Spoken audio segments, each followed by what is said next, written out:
sebelumnya. Mungkin di pertemuan kedua atau pertama sudah saya sampaikan bahwasanya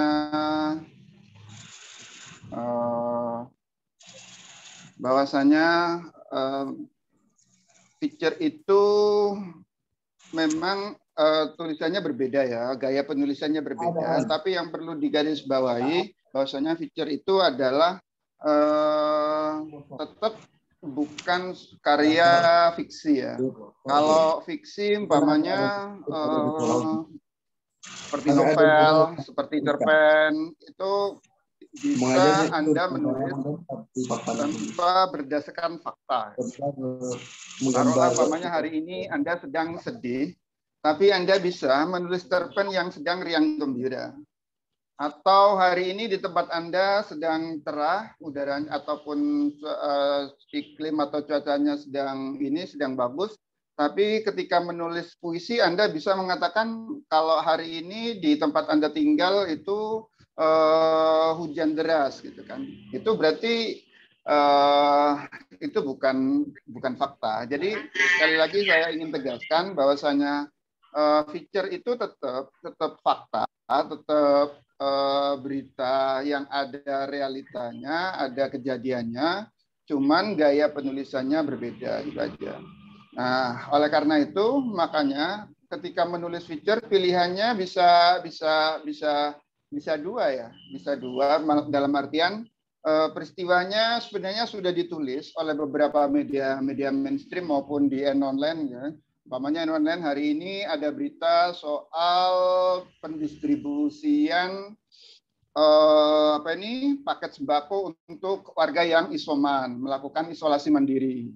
Nah, itu faktanya ada. Nah, cuman kita menulis ulang fakta itu dengan gaya berbeda.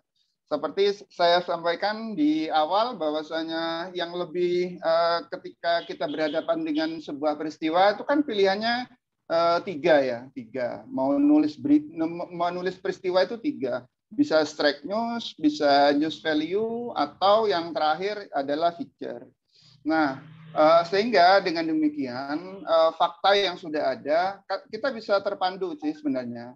Ada di media sosial, ada di online, ada di media mainstream. Taruhlah Anda sekarang tinggal di Wonosobo. Di Wonosobo ada peristiwa umpamanya Banser menggelar bagi-bagi paket sembako untuk warga isoman atau membagikan paket sembako untuk ojek online umpamanya di Wonosobo. Nah, itu menjadi informasi awal yang ditulis teman-teman biasanya itu hanya strike news, bahwasanya siapa melakukan apa dan di mana, gitu aja. Nah, kita tergerak hati kita untuk menulis peristiwa itu lebih dalam lewat gaya feature.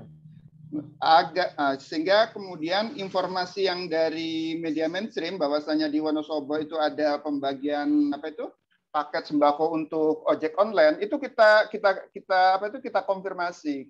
Kita datang, kita melakukan reportase ke lokasi untuk memastikan benar nggak ini beritanya. Oh, ternyata benar. Nah, pilihannya kalau kemudian itu adalah benar, pilihannya kalau sudah ditulis media mainstream adalah peristiwanya, kita sebagai petunjuk dari informasi awal itu kita tidak menulis yang sama dengan yang ditulis oleh media mainstream. Tapi yang kita tulis adalah gaya berbeda. Yang saya tawarkan itu adalah feature ini. Jadi yang lebih ditekankan adalah kepada korban. Jadi bagaimana perasaan, bagaimana gejolak teman-teman ojek online ketika PPKM level 4 diberlakukan. Otomatis omsetnya menurun, kebutuhan keluarga tidak bisa ditunda. Nah, ketika mereka mendapatkan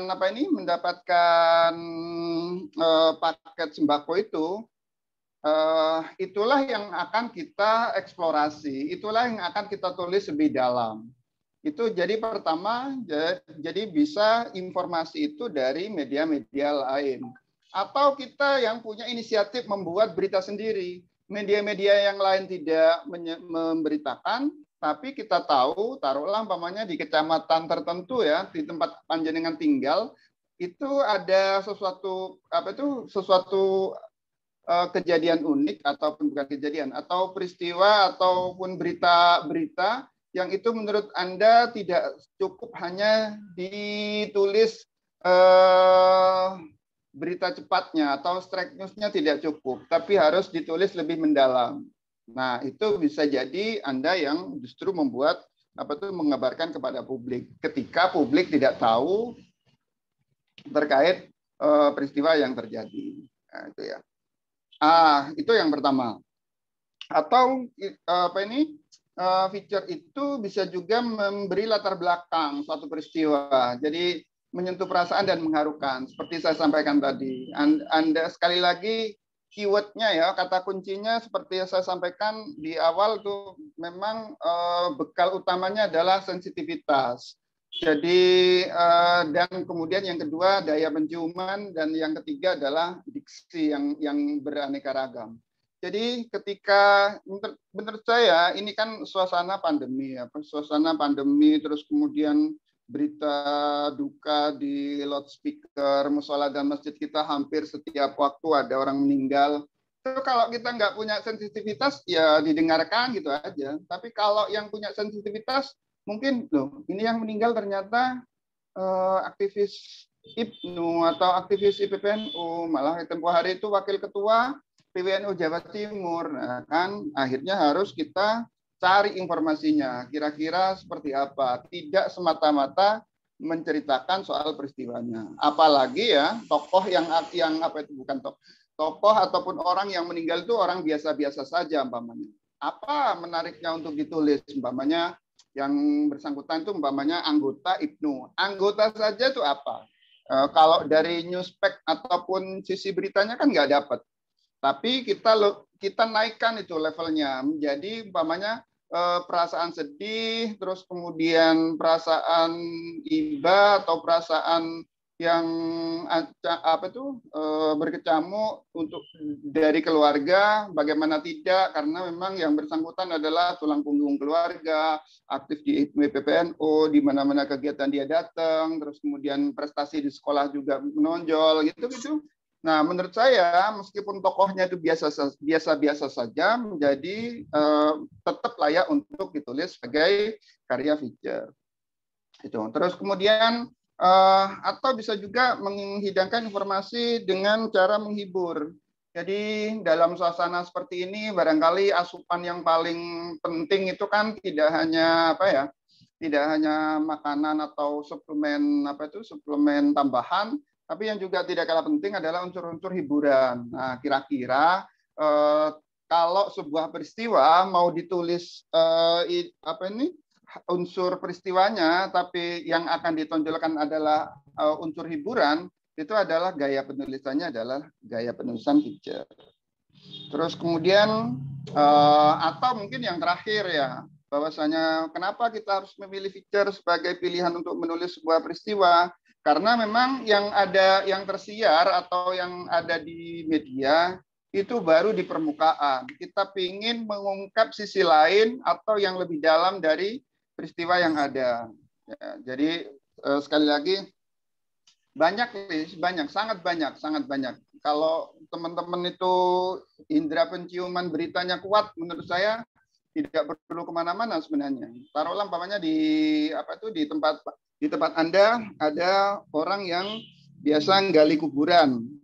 Itu sampai tanya aja, minggu-minggu ini berapa yang meninggal. Taruhlah umpamanya biasanya itu yang normal umpamanya bulan 2-3 atau 3 bulan yang lalu itu umpamanya 2 selama sebulan. Ini lebih dari itu, seminggu bisa ada 5. Itu kan bisa diceritakan tuh gimana ngatur staminanya, terus apakah nggak kaget juga ketika ada panggilan untuk menggali kuburan sepekan itu sampai 5 kali gitu kan.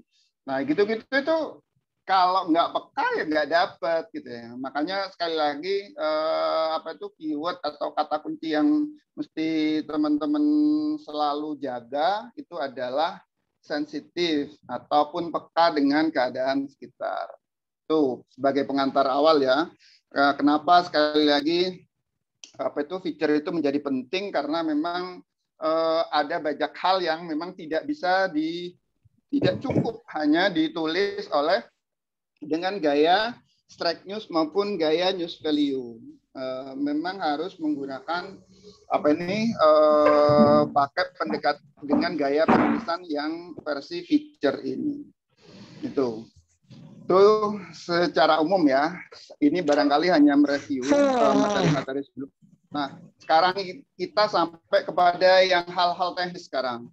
Sekarang kira-kira apa saja sih komposisi atau komponen yang harus ada di dalam penulisan feature?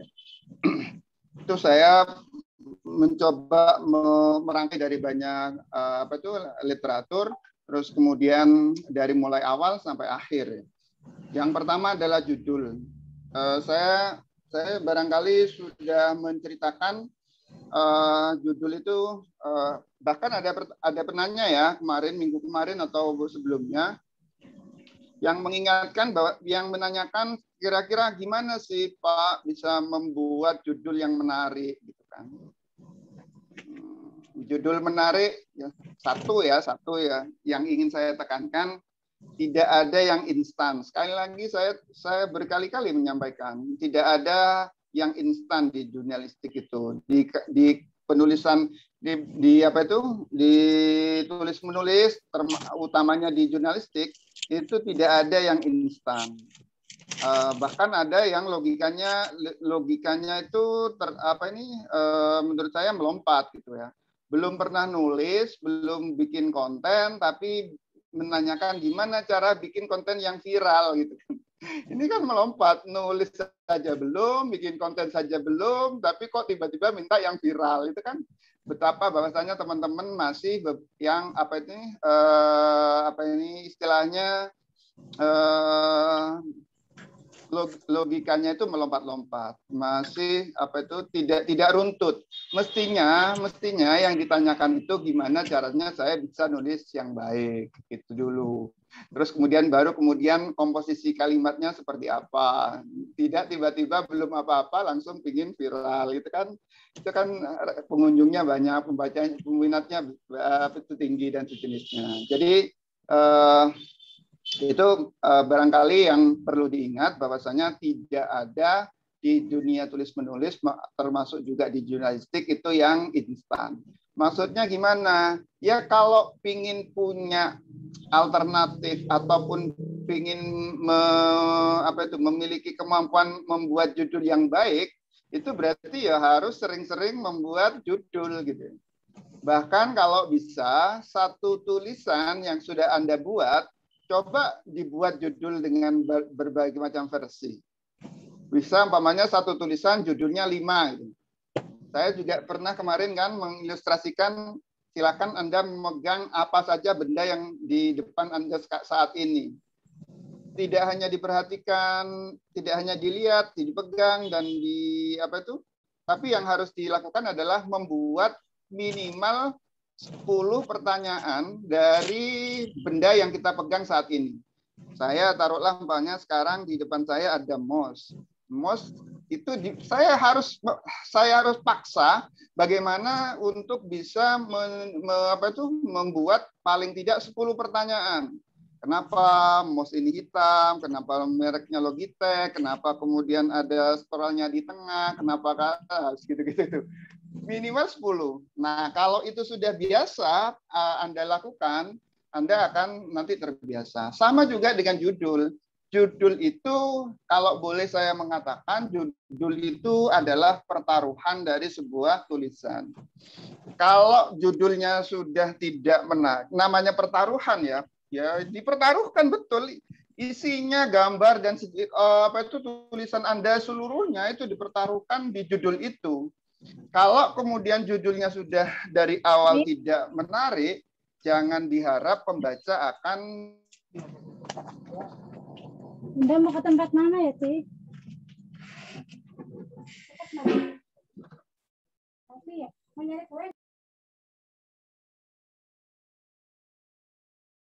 Sudah, Mas Nawawi.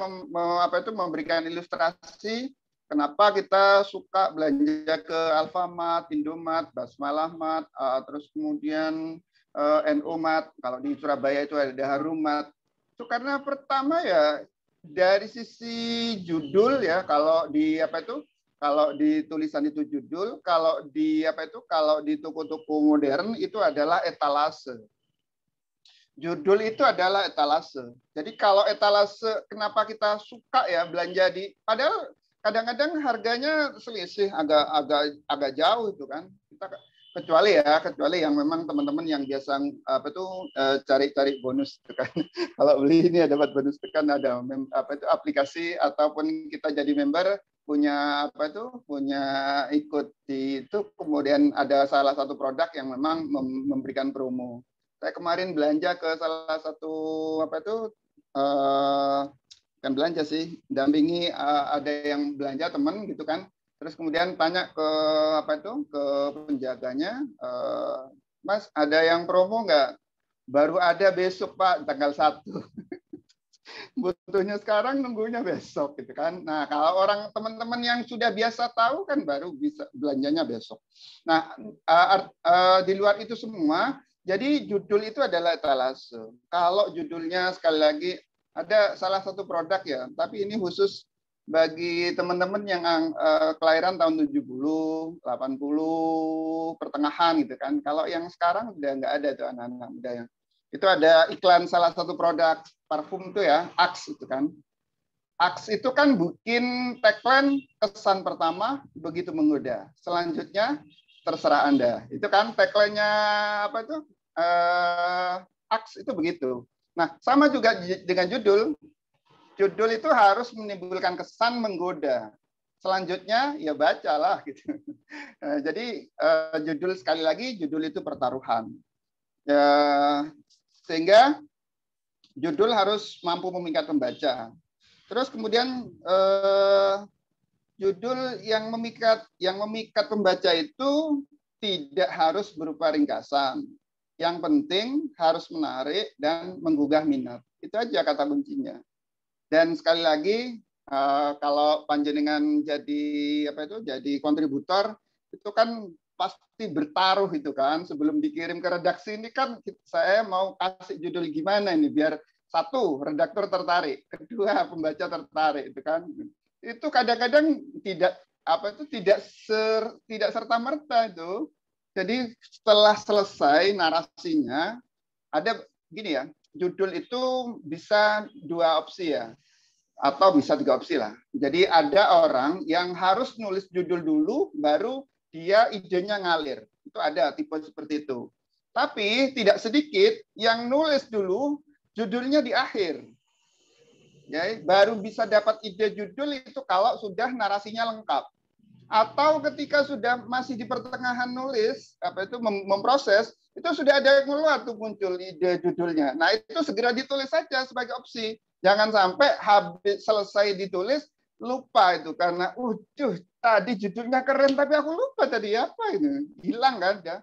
Jadi sama ya dengan ide-ide teman-teman ketika bikin puisi itu kan, puisi itu ya maaf ya tidak sedikit kan yang harus ke toilet tapi keluar ide itu kan, begitulah. Jadi dalam penulisan judul penulis dapat mengungkapkan, tapi yang jelas subjektif ya. Nah, ini bagi redaktur juga sama. Kontributor itu kan saya tahu lah, karena saya pernah jadi kontributor, sekarang jadi redaktur. Jadi begini, saya sudah bikin, saya memposisikan sebagai kontributor, sebagai Anda yang akan nulis, yang membuat tulisan. Saya nulis begini, judulnya begini, alurnya begini, endingnya begini. Kemudian kita kirim ke redaktur. Nah, kita kirim ke redaktur, ternyata judulnya berubah. Ya, sekali lagi redaktur itu subjektif juga. Gitu. Nah, itu juga tergantung kepada jam terbang. Jadi ada ya, dan spekulatif juga kadang-kadang. Ada beberapa redaktur ya itu kan kita cocok lah. Ada beberapa redaktur di online tuh yang menurut saya kalau diedit dia itu beda gitu, taste-nya itu rasanya beda gitu kan. Terus kemudian tidak hanya di judul, tapi di apa itu di body, di alur juga bisa. Wong saya itu sambutan panitia taruh di depan, tapi kok ini kah tiba-tiba ada di paragraf terakhir gitu kan? Itu kan teman-teman kontributor kan biasanya urut kacang tuh, yang sambutan ketua panitia, kemudian ketua PC, kemudian ketua PW, terus kemudian dari PB, terus kemudian doa kan gitu. Nah, redaktur nggak mau begitu-begitu. Ini apa ini ketua panitia di paragraf awal, taruh bawah. Padahal kita yang kontributor pinginnya mengurutkan apa itu rangkaian acaranya, tapi redaktur punya standar yang lain. Sekali lagi itu subjektif ya. Oleh karena itu sama juga dengan judul. Kalau beda apa itu beda orang pasti beda itu judulnya. Peristiwanya boleh sama, tapi judulnya pasti berbeda. Ini baru di level kontributor, apalagi di editor, itu akan berbeda lagi. Jadi judul itu memang subjektif, tapi tetap orisinil dalam gaya dan penulisan kata-kata seperti yang ada di apa itu, yang ada di benak teman-teman para penulis. Terus judul juga tidak harus berupa kalimat lengkap. Jadi subjek, predikat, objek, itu enggak juga kalau di Fiches itu. Dia tak perlu apa tuh tegas menyiratkan maksud utama penulis atau tegas menyamarkan makna atau mengandung arti ganda. Terus kemudian untuk membuat judul yang cocok dan memikat, kata-kata disusun sedemikian rupa. Ya, sekali lagi ini subjektif ya, melibatkan wawasan, ya, terus kemudian emosi, kemudian kecerdikan penulis, sehingga ujung-ujungnya bisa menarik pembaca. Jadi sangat terlihat ya, teman-teman yang baru pemula itu merangkai katanya sangat terlihat. Saya sudah dapat 6 kiriman apa ini? Kiriman teman-teman peserta yang akan ya mohon maaf ternyata jadwal saya juga lumayan padat sehingga kemudian 6 itu tetap akan saya review terus kemudian akan saya posting kalau memang di online tidak apa itu karena mungkin apa ini kurang layak nanti tetap akan saya unggah di website di online Jatim. Saya tidak melihat peristiwanya di Bekasi, tidak melihat peristiwanya di Semarang, tapi yang saya ingin lihat adalah sisi lainnya. Jadi dalam sepekan ke depan saya akan mengunggah tulisan teman-teman yang sudah dikirim oleh panitia untuk saya review dan juga saya unggah. Tidak hanya saya review, tapi akan saya unggah. Saya garansi 85% ya untuk naik di online Jatim. Sehingga dengan demikian apa itu wawasan itu sangat menentukan. Jadi semakin sering teman-teman apa ini mengirim, terus semakin banyak teman-teman membaca apa itu berita ataupun judul-judul dari website lain, termasuk juga di media cetak, itu akan berpengaruh, sangat berpengaruh kepada pilihan kata. Terus kemudian gimana ya peristiwanya panjang, ada 8 paragraf, tapi judulnya kok dapat banget gitu kan. Nah itu panjenengan tinggal pelajari itu. Gimana ya bisa apa itu apa ini atau yang sudah dikirim, yang sudah saya kirim, tapi kemudian diubah oleh redaktur jadi begini. Itu sampean pelajari, sampean perhatikan tuh. Meskipun tapi sekali lagi kata kuncinya tetap subjektif ya. Itu tuh subjektivitas dari editor itu tetap muncul. Tapi paling tidak minimal Anda bisa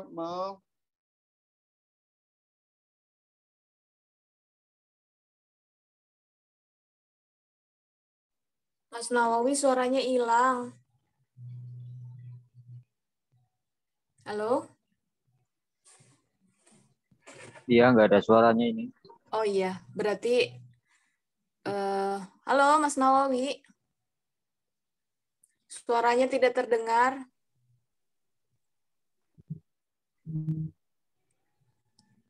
Mas Nawawi. Ini ya, kayaknya sinyal ya teman-teman. Halo. Iya, Mas Nawawi suaranya putus-putus. Iya sih, tidak kedengaran kalau di sini. Oh iya, berarti semuanya ya. Benar, Kak. Iya, lagi ya ya keluar dulu kayaknya. Teman-teman masih menyimak ya? Masih, Kak. Oke, Aman. aman ya. Masih Kopi aman. juga, Masih. kopi, air. Masih. Aman. Ini Masih menyimak, aman. sambil makan serapi nih. Sambil makan serapi. Oh, serapi. Kita masih menunggu Mas Nawawi dulu ya, teman-teman ya. Oke, Kak. Siap, Mbak. Saya lagi makan sahur Abi. Sahur Abi, Surabi kali ya? Kan saya Sunda, Mbak. Jadi sahur Abi. Oh, nya atuh sahur Abinya.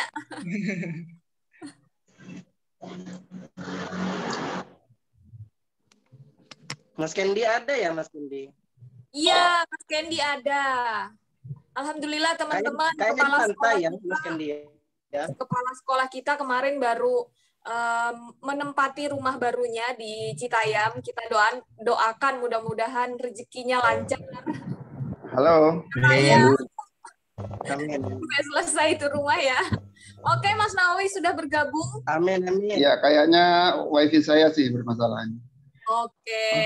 Ya. Saya ganti yang berbayar. Juga berbayar dong. Semoga tidak disebut Ini kode juga buat panitia ini.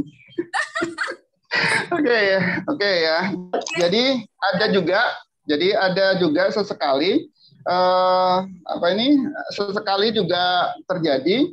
Kita sudah dapat tuh seluruh kontennya sudah dapat, tapi ternyata ketika bikin judul ternyata nggak keluar. Itu ada juga dan tidak sedikit gitu ya. Makanya ada beberapa alternatif ya. Ada beberapa alternatif yang saya sampaikan di slide di pointers ini. Kalau nanti yang versi Word, kalau nanti saya kirim ke Mbak Anti ya, jadi barangkali ada yang ingin baca agak panjang karena ini ada cukup panjang 9 halaman. Itu pun sudah saya modifikasi sehingga lebih ringkas. Jadi judul bisa pakai dari titik pandang isi. Jadi isinya ini kira-kira apa sih gitu kan? Umpamanya dari keseluruhan tulisan itu pembaca bisa memutuskan bahkan ini ya judul yang paling sederhana. Kalau ini levelnya judul yang paling sederhana. Jadi dari baca judulnya kita sudah bisa nebak nih arahnya kemana. Itu membuat judul yang paling sederhana. Ya namanya sederhana kan gampang ditebak. Jadi pembaca itu kalau tertarik yang terus, kalau enggak ya udah dari judulnya udah dapet aku gitu kan. Ngapain juga saya membaca itu kan, kecuali kalau dia senggang atau apa gitu. Oh ya sih saya mau lihat alurnya gini, ikuti aja. Tapi kalau kemudian dia orang yang sibuk dan kemudian Anda membuat judul yang sudah terang benderang gitu ya, tanpa tidak bersayap, tidak ada kejutan, tidak apa gitu kan, ya udah selesai aja, selesai di judul, ya udah. Jadi itu judul yang dari sisi isi. Ini yang lebih mudah. Tapi ada juga judul yang di feature itu juga dengan judul how to. Jadi pewarta hendak menerangkan isi atau maksud tulisan yang disusun dalam keringkasan judul yang spesifik. Jadi gimana bagaimana bisa gitu ya? Bagaimana bisa seseorang bisa melakukan itu, punya kelebihan ini itu. Jadi judulnya umpamanya contohnya cerita Siti Nurhalizah santri Jombang yang diterima di UI. Cerita Siti Nurhalizah santri Jombang yang diterima di UI. Nggak bisa itu dibaca judulnya aja, nggak bisa itu. Harus tahu itu, harus dibongkar tuh. Ada lead, ada isi, ada penutup, dibaca semua itu. Orang akan tanya, ada tuh Siti Nurhalizah santri Jombang diterima di UI. Gimana ceritanya? Ya baca linknya gitu kan, akhirnya nggak bisa. Atau mungkin ikhtiar aktivis Ibnu raih wisudawan terbaik di UGM. Ada anak IPPNU ya wisudawan terbaik di UGM. Judul yang kita pakai umpamanya ikhtiar aktivis Ibnu raih wisudawan terbaik di UGM. Gimana tuh cara tahu dalamnya tuh? Hanya dari judul. Nggak bisa. Makanya judul yang kedua apa tuh alternatif judulnya adalah, dan itu orang akan tertarik. Iya ya, ada ya. IPPNU tuh ada juga ya yang ternyata yang jadi wisudawan terbaik UGM lagi. Penasaran baca deh gitu. Ya, ini kan sekali lagi judul adalah pertaruhan. Atau judul yang sifatnya superlatif. Jadi teknik memakai judul-judul yang mengilustrasikan keluar biasaan atau kehebatan. Nah, ini bisa jadi modus bagi kontributor biar judulnya menarik dan redaktur terkesima itu. Contohnya gitu kan, superlatif ya. Supriyatin, pengurus Muslimat NU tertua di Sumedang. Aduh, itu kita tuh membayangkan dari judulnya itu ada Muslimat NU tertua di Sumedang. Sumedang itu kan berapa penduduknya? Taruhlah umpamanya 2 juta. 2 juta dari 2 juta ada anggota Muslimat NU yang aktif dan tertua. Nah, itu sudah superlatif ya. Jadi paling tua. Tapi jangan bikin berita yang kontraproduktif ya.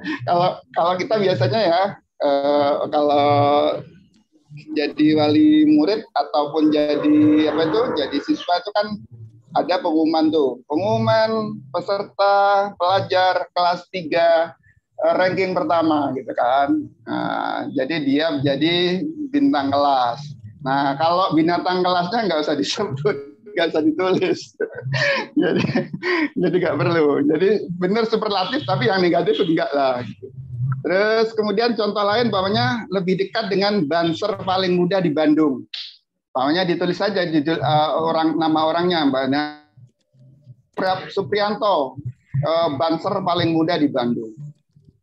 Atau Nining Wahyuni.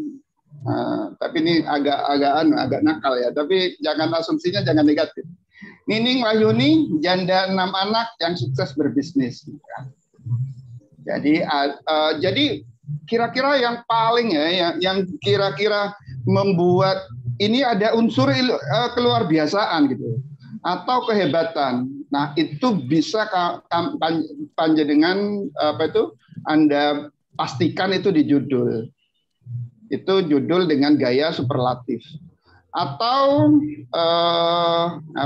ada yang ketiga ya, judul dengan modus atau dengan memakai kata bertanya, penggunaan tanda tanya dalam judul yang biasanya menyentak, menggugah atau mengingatkan masyarakat pada peristiwa tertentu baik yang tengah aktual maupun sudah lampau. Contohnya ya judulnya pakai masker mengapa takut gitu. Hari gini belum vaksin, apa kata dunia? Nah, gitu-gitu kan asik gitu ya. Jadi tidak jarang lah kita dapat. Bahkan mungkin nggak tahu ya dia online redaktur atau ini ya ada kemarin kita nulis ya di online tuh ada salah satu jamaah wakil bendara Ibnu Pusat yang menjadi salah satu jamaah haji tahun ini. Nah, dia ditulis saja dengan gaya bertanya gitu. Mau tahu cerita haji Indonesia tahun ini? Ya? Mau tahu cerita jamaah haji Indonesia tahun ini? Ya, artinya ada judul kita pakai tapi dengan bertanya. Nah, ini juga jadi bekal nih bagi editor. Jadi kalau ada judul dari kontributor yang model-model bertanya, ya diterima aja lah. Nanti kalau ada yang komplain bisa komplain ke saya. Gitu. Oke, itu judul ya. Sebenarnya banyak ya. Tapi menurut saya beberapa yang sudah saya sampaikan ini bisa jadi apa itu? Bisa jadi alternatif ya ketika Anda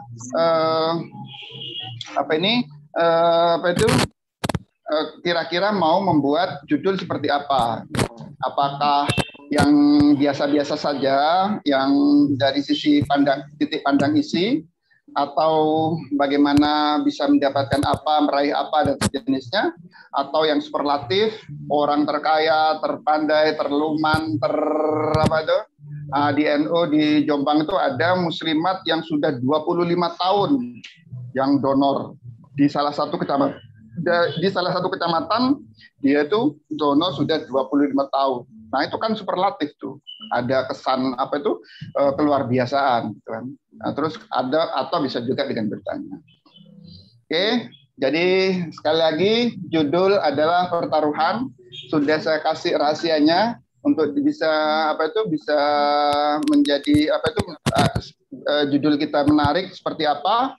Silahkan dipilih salah satunya, dan itu dicoba menurut saya.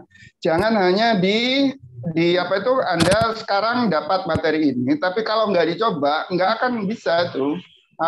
Paling tidak nanti ada pembiasaan. Jadi minggu ini nulis feature yang gaya begini dengan judul seperti ini. Minggu depan nulis feature dengan gaya yang seperti ini, dengan judul seperti ini dan seterusnya. Oke. Ini masih banyak nih materinya. Oke, saya lanjutkan ya.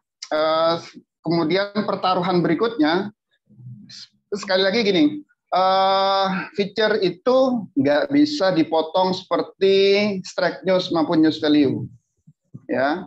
Redaktur, utamanya di redaktur itu, kalau strike news itu dapat memastikan bahwasanya kalimat terakhir atau paragraf paling agak akhir itu bisa dihilangkan, karena di strike news itu berlaku piramida terbalik. Jadi yang paling penting skema 5W1H itu selesai di paragraf pertama, kedua, ketiga, atau 4. Sedangkan paragraf ke-5, 6, 7, 8 itu umpamanya tidak ada, itu tidak masalah. Itu hanya penjabaran ataupun penggambaran dan penjelasan tambahan, dan bahkan umpamanya hal-hal yang tidak penting kadang-kadang ada di paragraf terakhir. Tapi untuk feature nggak bisa dipotong di akhir, ya. Bahkan pertaruhan tulisan feature itu ada yang di paragraf terakhir. Nanti akan saya sampaikan di materi ini, ya. Jadi makanya harus hati-hati ya teman-teman yang jadi redaktur, khususnya ketika ada kiriman dari kontributor yang modelnya feature, karena memang nggak bisa, tidak mudah itu, memang tidak mudah. Kita harus larut dalam cerita yang sudah dibuat, dan termasuk judul, kemudian di bawah judul itu ada namanya lead, ya. Baik itu di strike news, news value maupun feature itu ada namanya lead. Jadi komposisinya itu artikel feature itu seperti saya sampaikan ya, itu adalah karangan khas ya. Jadi sistematika penulisan feature sedikit berbeda dari tulisan-tulisan yang lain ya.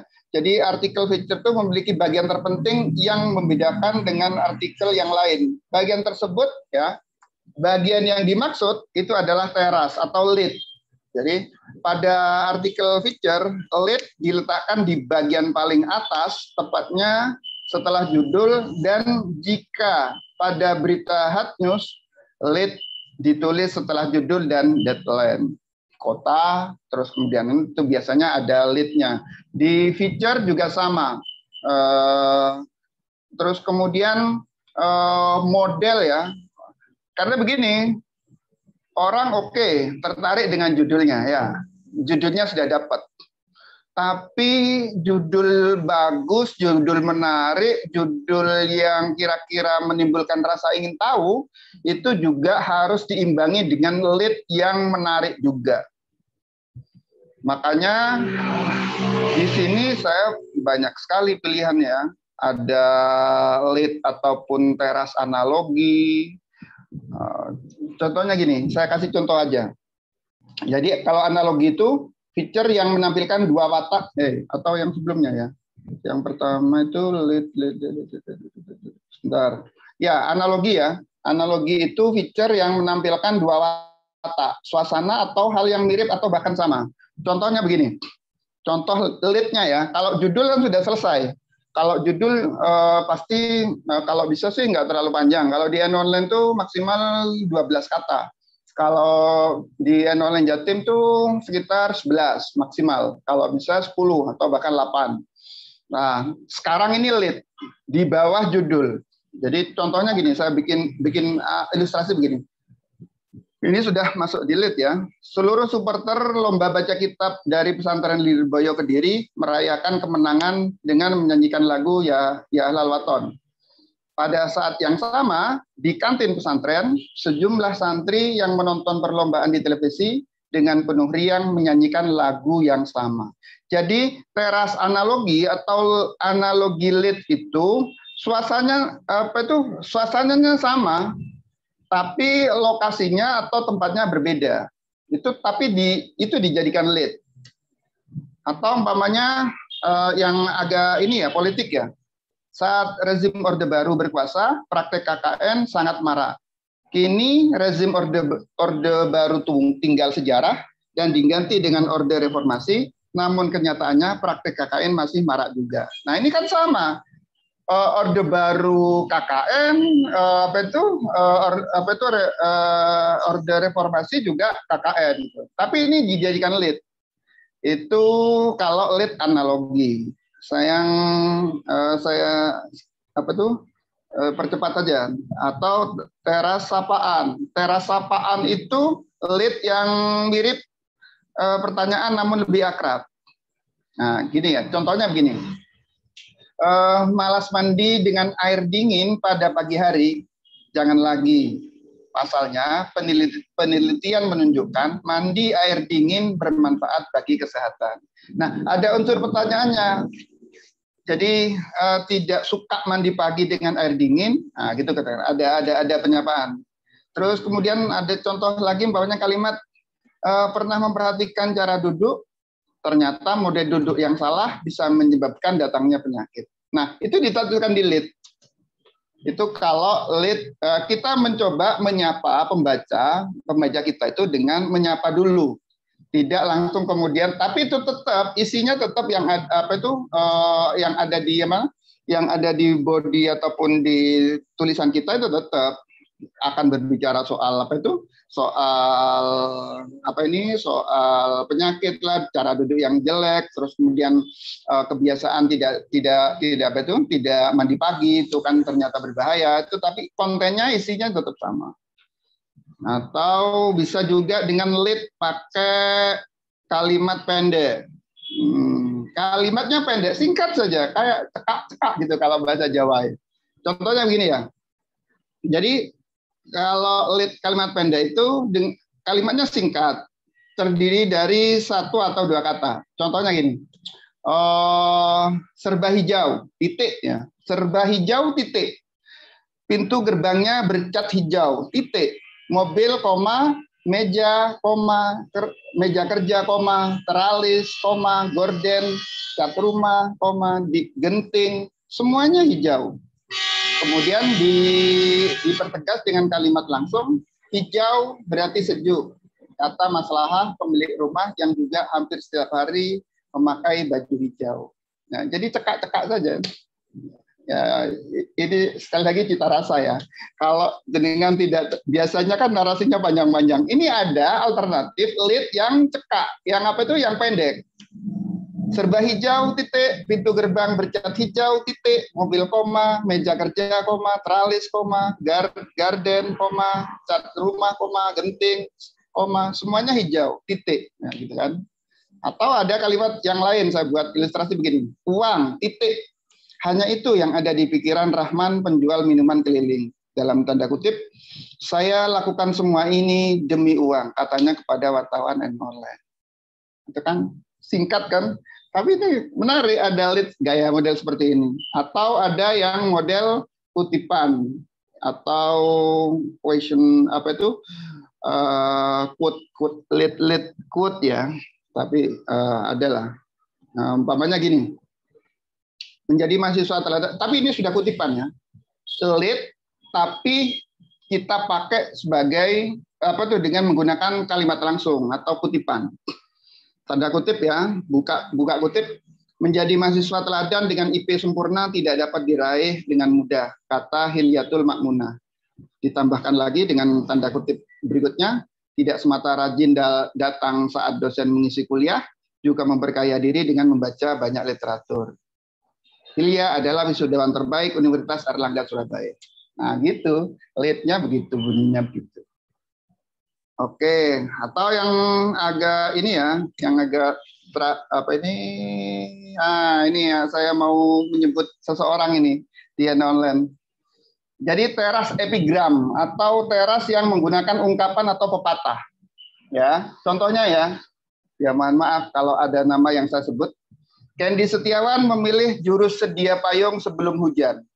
Dia tak ingin tubuhnya dihinggapi virus corona yang mematikan. Karena itu pria 30 tahun ini pun rajin minum cairan suplemen berbahan baku temulawak.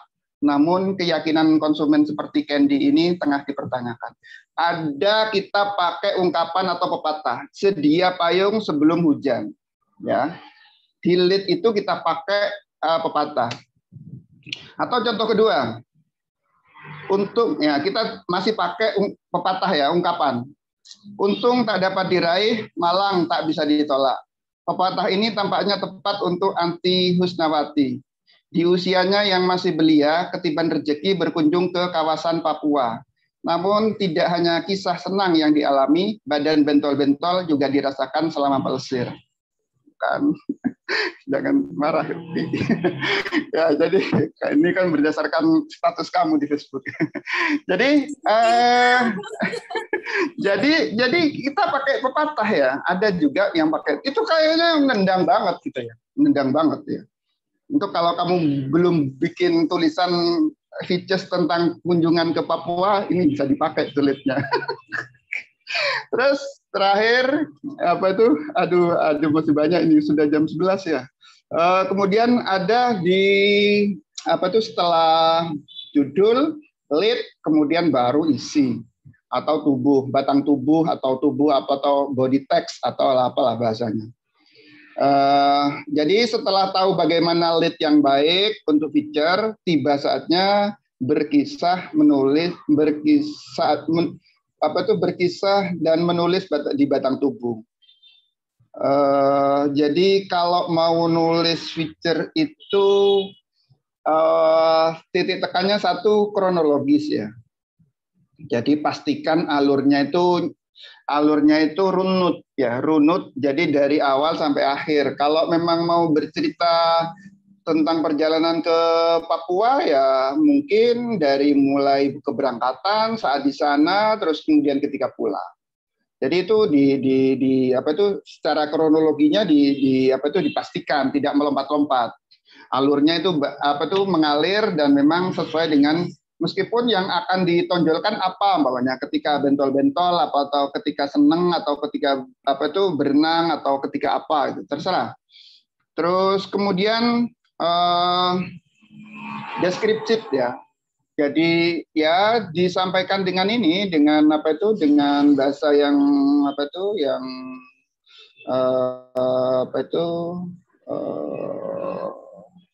bahasanya ya dideskripsikan dengan kalimat yang renyah, lancar gitu kan. Terus kemudian fokus ya. Oh ya, tadi sebelum kronologis fokus. Jadi kita ketika nulis feature itu kita itu fokusnya kemana? Taruhlah mau nulis tokoh ya. Tadi saya cerita tentang tokoh Muslimat NU tertua di mana tuh? Kota mana? Taruhlah umpamanya di Kudus umpamanya. Ya fokus saja, fokus di apa dia yang akan kita, sehingga begini, bagian-bagian cerita dia yang tidak penting itu kita buang. Contohnya ketika dia masih remaja, ngapain? Kita kan tidak lagi fokus nulis anggota muslimat tertua itu ketika masih remaja. Dia kan otomatis belum jadi anggota muslimat toh. Nah, hingga kemudian yang fokus kita itu adalah dengan memastikan kita tuh fokus ke siapa. ke periode orang ini di sisi yang mana? Taruhlah umpamanya ada salah satu pengurus pengasuh ya, ketua yayasan pondok pesantren atau pengasuh pondok pesantren gede lah. Kalau memang Anda masih mindsetnya pesantren besar, Anda ingin ketemu Ibu Nyai, memprofilkan dia, ingin tahu sisi lainnya. Fokus saja.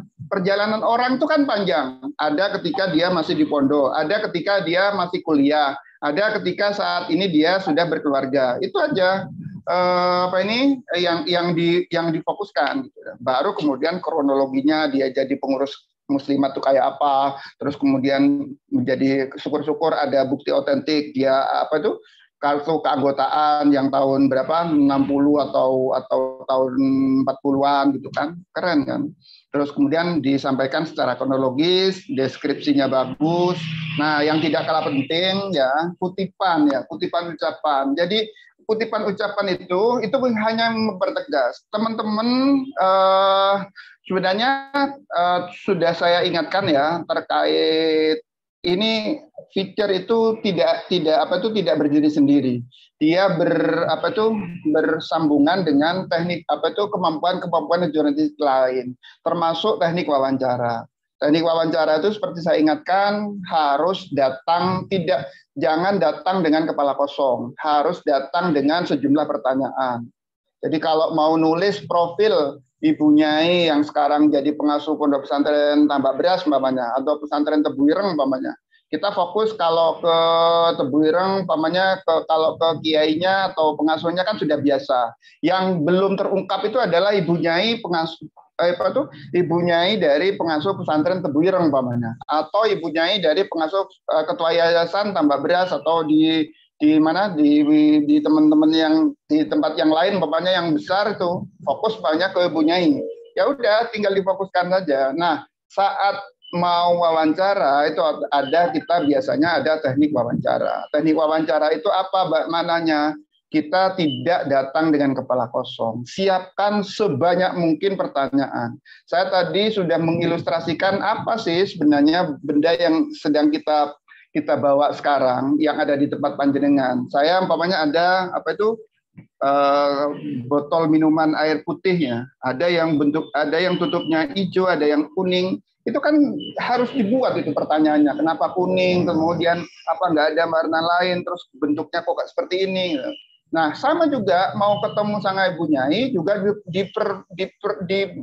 dipastikan pertanyaan itu harus disiapkan. Yang kedua, biodata juga harus disiapkan. Biodata, apa yang mau kita tahu sehingga ketika kita apalagi nulis feature ya. Feature itu kan banyak kutipan langsungnya atau penjelasannya panjang, di atas 300 kata kalau memang mau ideal. Atau bahkan kalau yang bisa sampai yang Helm itu bisa sampai 800. Nah, itu kalau narasumbernya satu dan kita tidak punya biodata narasumber itu monoton katanya, menurutnya, ujarnya, jelasnya, pungkasnya, kan gitu-gitu aja, tegas dan segala macam. Tapi kalau kita punya biodata narasumber itu menjadi enak. Kata perempuan yang kuliah yang pernah mengenyam pendidikan di UIN Sunan Ampel ini, tutur perempuan kelahiran Rembang tahun 78. Terus gitu lagi. Makanya biodata, jadi yang harus disiapkan ketika reportase itu kan biodata narasumber sama daftar pertanyaan. Itu nggak bisa itu sampean datang, "Wis, apa kata nanti?" Ya kalau Anda tidak berhadapan dengan narasumber yang enak ngomong. Nah, kalau yang berhadapan dengan narasumber yang pelit ngomong, sampean bisa mati duduk. Punya gimana waktu kuliah di Jogja? Ya biasa-biasa saja, Dek. Ayo, mau apa kamu? Capek kan ngadepin narasumber gitu. Makanya pertanyaan itu harus disiapkan sebanyak mungkin. Kita tidak tahu bagaimana respon narasumber kepada kita. Terus kemudian kutipan langsung tuh ucapan yang disampaikan, terus kemudian detail sekali gitu, detail dari awal sampai akhir. Nah, yang paling penting itu kalau boleh saya mengingatkan, panjenengan itu punya buku pedoman umum media bahasa Indonesia. Ini bukan maksud saya menggurui ya, Tapi beberapa teman kirimannya itu umpamanya nama desa masih huruf kecil itu gimana ya gitu kan. Itu menurut Anda ya kalau nulis begitu itu terus kemudian editor yang harus berbaiki.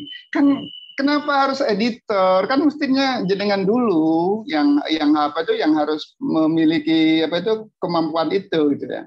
Editor itu kalau ya mengganti nama kota yang awalnya kecil dengan besar itu kan tetap ngedit gitu kan. Makanya kalau ngetik Anda itu di HP ya auto-text-nya itu diperbaiki lah.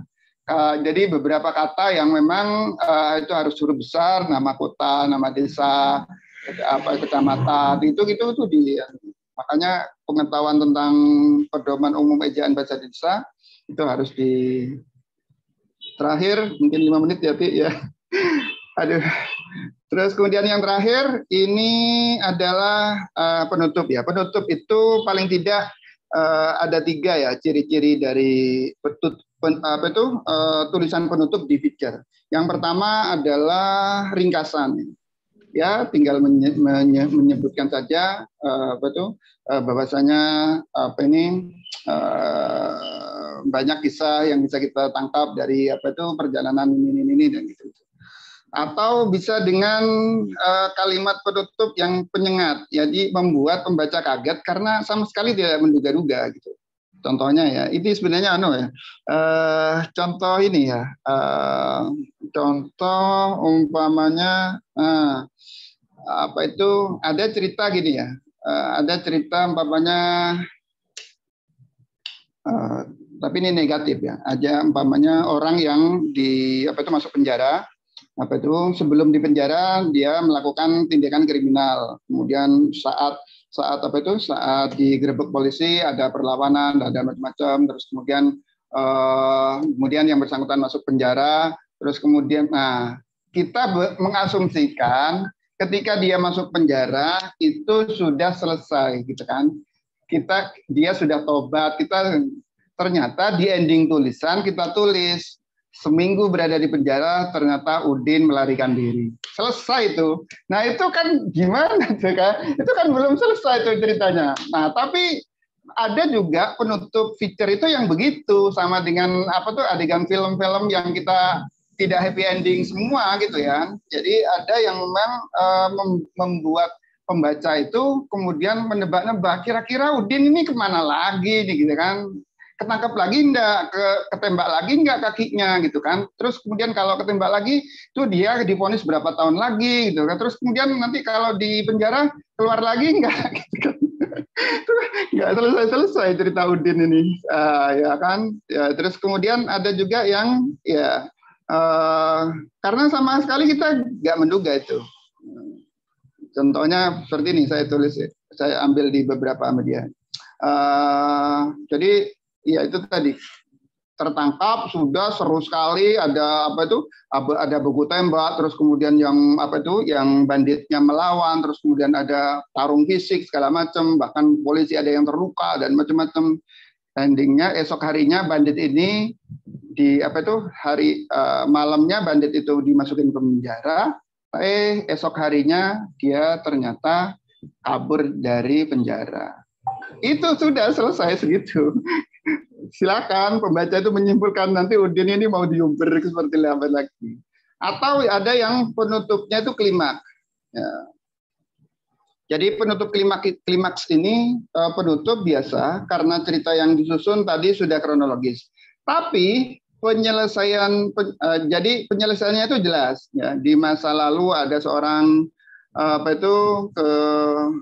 bahkan kalau yang ini ya ada beberapa penulis yang coba ya nulisnya tuh cuma sekedar ini aja happy ending gitu aja, bahkan di kalimat terakhir semoga kisah di atas memberikan inspirasi bagi kita. Itu sebenarnya nggak boleh itu sudah jadi bahan ejekan kalau ada tulisan fitur yang gitu.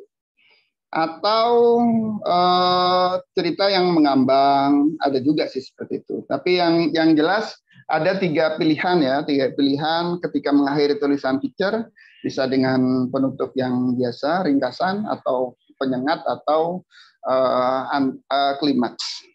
Saya rasa itu Mbak Anti sudah hampir sejam ya. Jadi mungkin teman-teman ada yang mau ditanyakan terkait bagaimana penulisan dari gaya feature ini.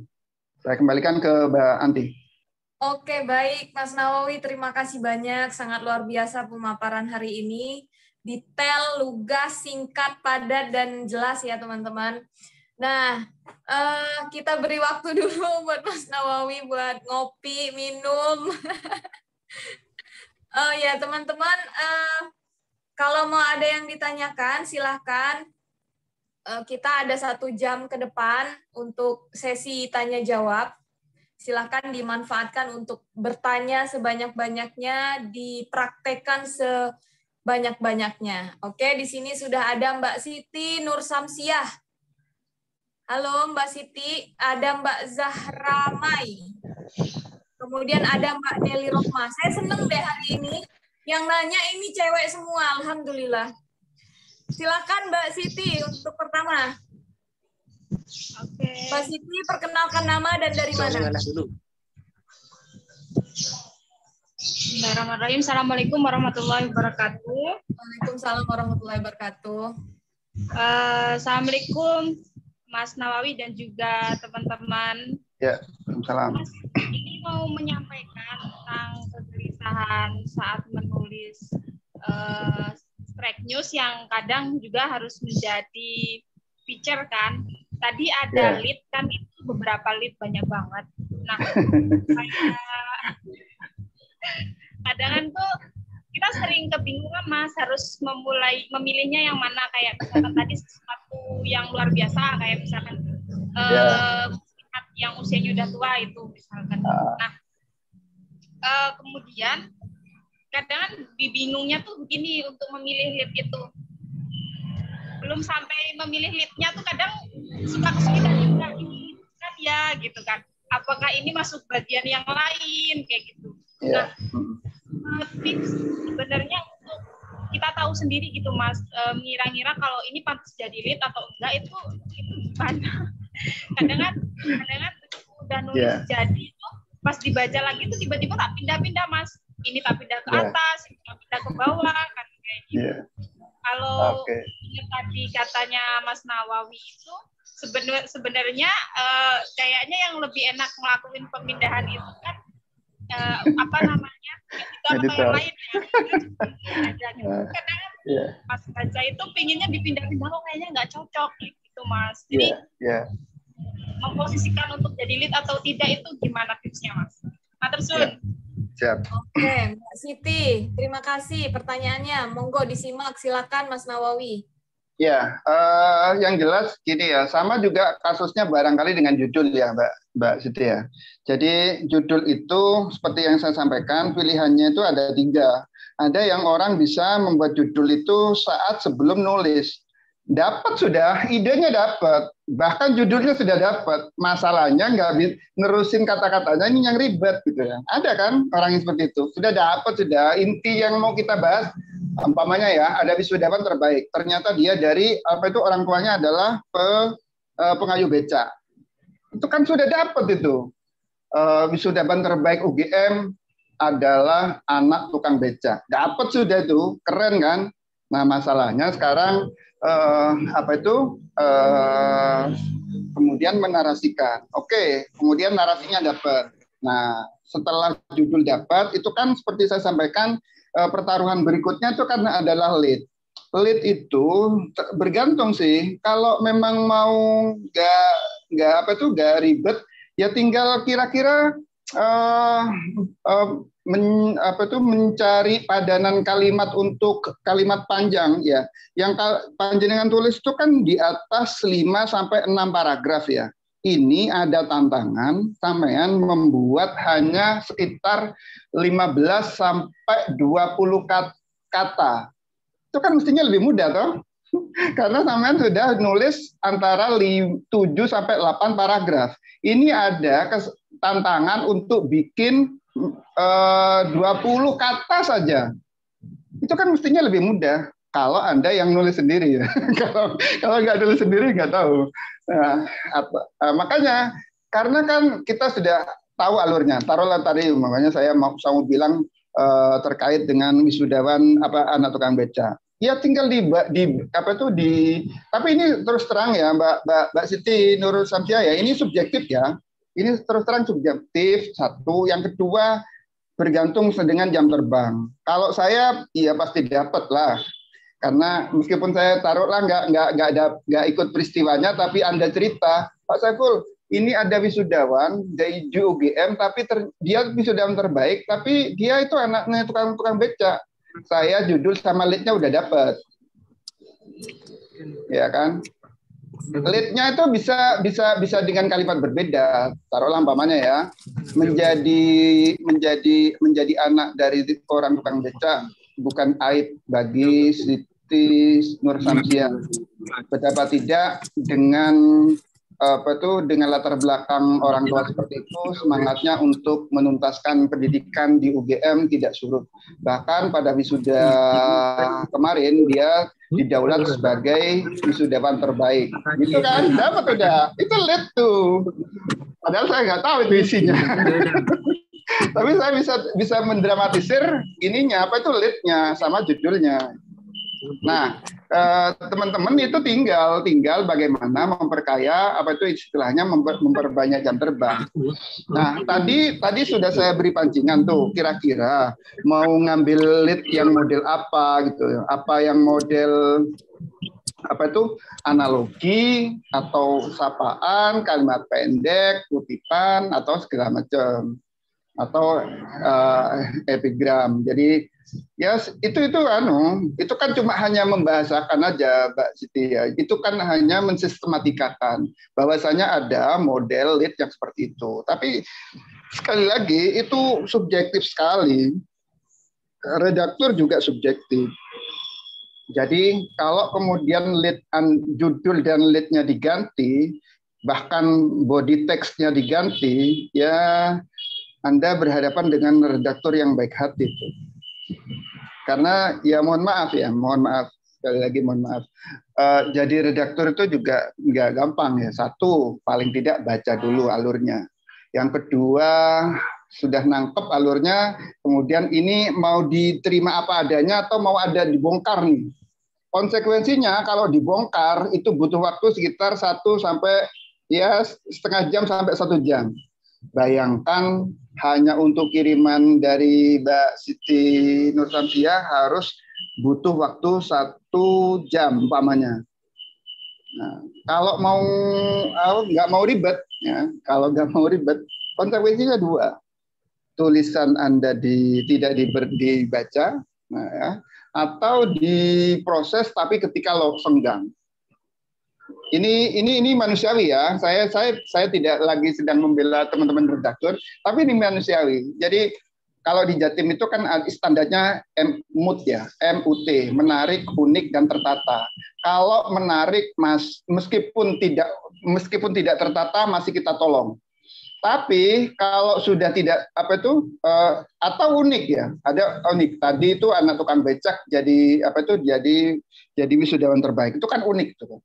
Kita mencoba untuk berbagi nafas dan berbagi waktu untuk menulis tulisan seperti itu, memperbaiki tulisan seperti itu meskipun tidak tertata. Nah, cuma kalau sudah tidak menarik, tidak unik, apalagi ditambah tidak tertata, ya sudah wassalam itu, nggak akan kita sentuh itu. Makanya mohon hal-hal seperti ini juga dipertimbangkan oleh teman-teman kontributor. Jadi termasuk juga pedoman umum ejaan bahasa Indonesia itu. Jadi kalau sudah kutipan langsung itu kan ada beberapa tuh tanda kutipnya keliru. Jadi tutup petik baru tanda koma ataupun atau titik itu kan salah tuh kan. Nah, itu juga nama editor dipertaruhkan. Saya kan sering memberikan ilustrasi. Mbak Siti Nur Samsia kalau kirim ke online itu bisa jadi yang kenal jenengan hanya tetangga sekitar. Tapi kalau yang di bawah ditulis editor Candy Setiawan itu dipertaruhkan itu yang dipertaruhkan Mas Candy itu kalau editannya apa itu nggak mutu itu kan. Nah, makanya tapi ya menurut saya Anda harus apa itu tetap harus berproses. Jadi tetap harus telaten, harus tetap apa itu rajin ya. Karena memang nulis itu seperti saya bilang, saya katakan dari awal itu butuh proses. Tidak bisa yang seperti teman-teman yang sekarang jadi redaktur itu ya sama aja dengan Mbak Seti dulu, ngirimnya juga sama Mbak. Paling salah-salah juga. 5W 1H ada yang lupaan itu ada juga gitu. Nah, tinggal tapi karena memang dia yang bersangkutan itu teliti, terus kemudian apa itu lebih cermat sehingga kesalahan-kesalahan yang begitu-begitu bisa dihindari atau paling tidak apa itu dikurangi lah. Gitu Mbak Siti Nur Samsiah. Oke, terima kasih Mas Nawawi. Teman-teman, tadi Mbak Siti Nur Samsiah sudah jelas ya, nanti kalau masih kurang lagi bisa dilanjut via grup. Kemudian penanya selanjutnya ada Mbak Zahra Mai yang raise hand di sini. Halo Mbak Zahra Mai. Halo Kak. Nama dan dari mana ya Mbak? Aku izin nggak on kamera ya Kak. Oke, silakan. Nama saya Zahra dari relawan Lajisnu Pusat. Mau tanya, kan di Lajisnu sendiri kan kalau bikin tulisan kan buat ngajak, buat donasi segala macam gitu kan. Nah, narasinya kadang tuh memperlihatkan kesedihan orang lain atau gitu kan Pak. Ya memang harus begitu. Nah, tapi sebenarnya udah ada sih beberapa sudut pandang yang misalkan ngajak untuk berbagi kebahagiaan atau memberi kebahagiaan untuk orang lain atau raih pahala berlipat segala macam. Nah, kira-kira menurut Bapak yang udah ini nih yang udah banyak nulis, nah kira-kira ada nggak sih sudut pandang lain yang bisa ngangkat selain dari sisi kesedihan, tapi masih ngasih esensi buat teman-teman tuh berbagi gitu. Itu. Ada 2 pertanyaan, satu lagi mau nanya, tadi kan kalau bikin judul kan harus menarik, bikin penasaran. Terus tadi Bapak juga bilang tuh bisa pakai kata janda segala macam. Itu kan sebenarnya kadang-kadang sensitif dan berkonotasi negatif. Nah, itu apa dibenarkan atau gimana gitu? Gitu. Makasih Bapak. Ya. Mbak Zahra Mai, terima kasih atas pertanyaannya. Langsung 2 sekaligus ya. Silakan Mas Nawawi. Ya, memang sih kalau istilahnya kalau di apa itu jurnalistik yang agak mutakhir itu kan kita kenal dengan jurnalisme empati ya. Jadi tidak berhenti ya. Jadi mungkin nggak apa ya istilahnya. Menurut saya sih kayak saya dari awal kan sudah mengingatkan teman-teman di Lajisnu yang harus punya yang harus punya kemampuan lebih di penulisan feature itu adalah teman-teman di Lazis sama teman-teman Banser atau apa gitu kan yang biasanya berkutat dengan kegiatan-kegiatan kemanusiaan. Nah, jadi menurut saya jurnalisme empati itu dalam artian memang ujungnya ya Pak ya, ujungnya itu adalah bagaimana tidak berhenti di simpati, empati, tapi ujung-ujungnya adalah donasi. Itu kan bahasanya Pak Nung itu kan begitu.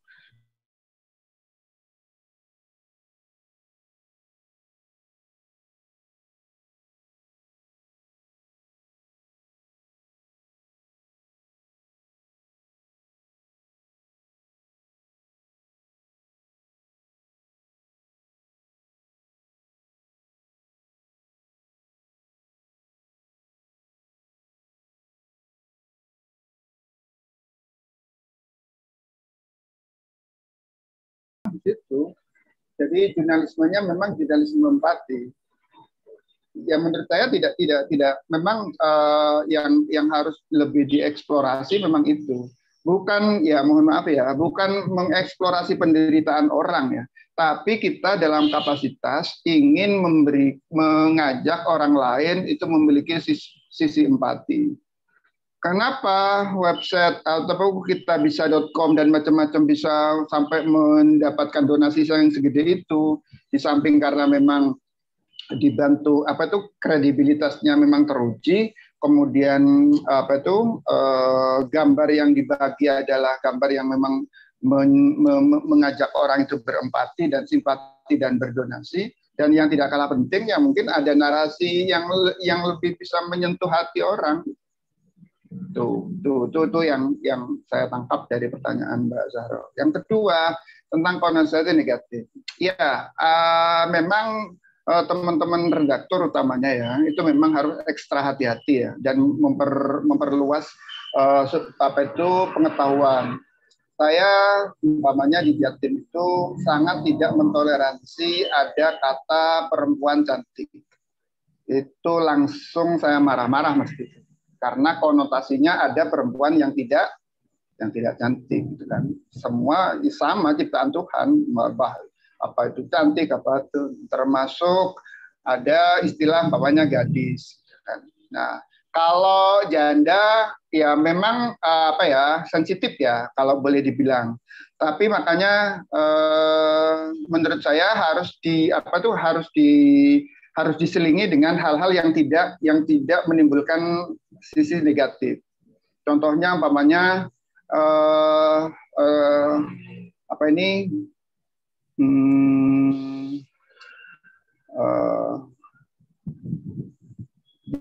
janda umpamanya agak juga ya, karena memang konotasinya janda itu kan janda muda itu kan repot itu kan, karena mindsetnya kita sudah rusak itu nih, sudut pandang kita kan sudah rusak itu kebanyakan masyarakat kita. Padahal itu kan juga sama gitu ya, yatim piatu kan juga sama gitu. Tapi kalau kalau memang itu dianggap kalau tidak ingin menimbulkan persepsi yang negatif ya udah. Kalau yang janda muda jangan dipublish, jangan ditulis. Tapi yang harus lebih mendapat porsi adalah janda tua renta gitu kan. Kalau sudah ada disebut janda, oke lah, persepsi publik masih negatif ya. Tapi kalau sudah disebut janda tua renta, habis kan sudah. Nah makanya Mas Nawawi, single parent ya, single parent. Iya bisa. Makanya kalau yang memang ini juga sensitivitasnya juga penting. Jadi sensitivitas gender itu penting. Terus kemudian dan itu memang jangan larut dengan istilahnya dengan persepsi publik yang sudah ada. Saya kan sebenarnya agak resah tuh kan. Coba dicek aja di grup-grup kita itu. Kalau sudah ngomongin perempuan tuh kan pada terbelalak semua kan, komennya sudah gini kan. Nah itu kan juga ya kita tidak menyalahkan lah, itu mungkin ada memang karena guyon tapi kita berharap sensitivitas gender terus apa macam-macam itu menurut saya penting lah. Makanya kalau memang Mbak Zahra menganggap bahwasanya pemilihan kata diksi janda itu memang mengarah kepada hal-hal negatif, menurut saya juga saya sepakat kalau itu tidak dipakai. Mungkin Mbak Anti tadi bilang single parent gitu kan, itu bisa digunakan. Itu bergantung sih. Tapi kalau umpamanya mau dipakai ya diksi itu, tapi akhirnya tidak menimbulkan persepsi yang negatif, ya tinggal disandingkan janda tua renta gitu kan, habis sudah itu. Persepsi negatif sudah habis itu kan. Nah kita itu punya unsur-unsur edukasi juga begitu. Makanya teman-teman kontributor, teman-teman yang paling utama itu redaktur itu kan itu mesti harus punya kepekaan lebih ya terkait hal ini, karena memang ya yang akan meracik makanan di publik itu kan kita gitu kan, kokinya itu Anda gitu. Kalau redaktur itu kopinya. Tapi kalau yang menjadikan bahan bakunya jenengan gitu, teman-teman kontributor. Kalau saya kan pernah kemarin mengasumsikan berarti Ibu sekarang mau masak sayur lodeh. Ibu Anti tinggal bilang, artinya apa? Tinggal menyediakan uangnya, terus biar Anti yang ke warung atau ke pasar terdekat. Nah, ketika yang dibutuhkan untuk bikin sayur lodeh itu ya Anti yang nentukan. Ibu yang di rumah tinggal jadi kokinya. Nah, redaktur itu sama, kontributor itu sama. Anda yang menyiapkan bahannya. Nah, kita tuh yang jadi kopinya, redaktur yang jadi kopinya. Bagaimana sajian ke publik itu ya tidak bisa dipisahkan, kontributor, redaktur itu tidak bisa dipisahkan. Makanya kalau saya sepakat ya, kalau hal-hal yang konotasi yang negatif ya di skip atau tidak dipakai aja. Kecuali kalau memang mau dipakai ya itu tadi yang tidak kira-kira menimbulkan persepsi yang negatif. Kecuali kalau redaktur yang genit-genit. Tapi saya berharap janganlah. Tapi itu kan personal gitu kan. Kita juga kadang-kadang tidak bisa mengontrol ya masing-masing orang. Kecuali kalau yang memang jadi pimpinan, jadi Pemret atau Redpel itu bisa memberikan apa itu. Tapi kalau di level redaksi, makanya pengetahuan sensitivitas gender dan sejenisnya itu disabel dan macam-macam itu menurut saya juga penting. Pemahaman soal pengetahuan soal itu menurut saya penting. Gitu Mbak Zahra, Mbak Anti. Baik, terima kasih Mas Nawawi. Ini juga di grup di chat ada yang bilang gini, Mbak Zahra ya, Mbak Sri juga mungkin penggunaan kata janda bisa diganti dengan ibu tunggal. Nah, aku sebenarnya setuju sih sama Mas Nawawi tadi, perlu sensitivitas lagi ya. Karena kemarin lihat nggak teman-teman yang viral, aku masih ingat namanya kalau nggak salah Ridho Permana ya kalau nggak salah ya, yang nulis atlet-atlet dari asal Indonesia atau pokoknya atlet yang berlaga di Tokyo itu judulnya kayak misalkan Poso menantang Maharatu bulu tangkis pakai bikin milu. Aku baca ada 4 Mas Nawawi, itu judul ada 4 kalau nggak salah ya, pokoknya semuanya bikin milu gitu kan. Bikin milu, aksi latihan bidadari bulu tangkis, pakai bra, bikin ngilu gitu kan. Nah, itu juga tadi seperti yang bahas ya kan. Iya, dia itu kan kayak nggak punya ibu, kayak nggak punya anak perempuan, kayak nggak punya adik perempuan, nggak punya saudara perempuan gitu kan. Iya. Artinya yang nulis itu maksudnya.